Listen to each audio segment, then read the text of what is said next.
Though I could pride myself in battles won, for I've been blessed beyond measure, and by His greatest weakness good. Oh, I could stop and count successes like diamonds in my hands, but those trophies could not equal to the grace by which I stand in Christ alone. I place my trust and find my glory in the power of the cross. In every victory, let it be said of me, my soul so strength, my soul so whole is Christ alone.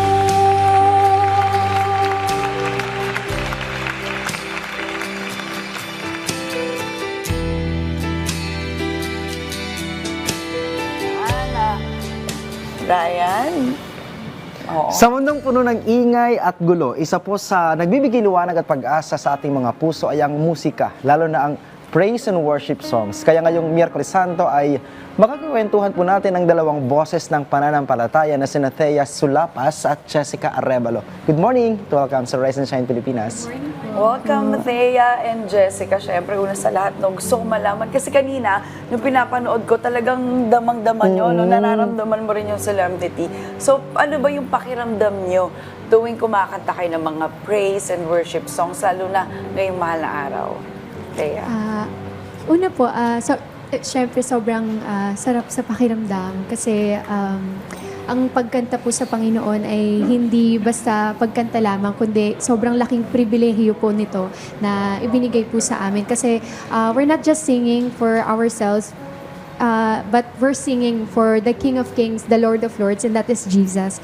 And yun po, sobrang sarap sa pakiramdam, lalo na ngayong mahal na araw na, alam mo yun, na nababalik tayo or nire-remind tayo sa kung ano yung ginawa ni Jesus Christ dun sa cross and kung papaano niya sinakripisyo yung buhay niya to save us all po. Ayun. Oh. Pero paano nyo naman nakikita yung papel ng musika sa pagpapalago ng isang artistic faith, hindi lamang bilang isang performer, kundi bilang isang taong nananampalataya? Jessica? Ang music po kasi, especially worship songs, is we're not just singing, katulad ng sinabi ni Thea.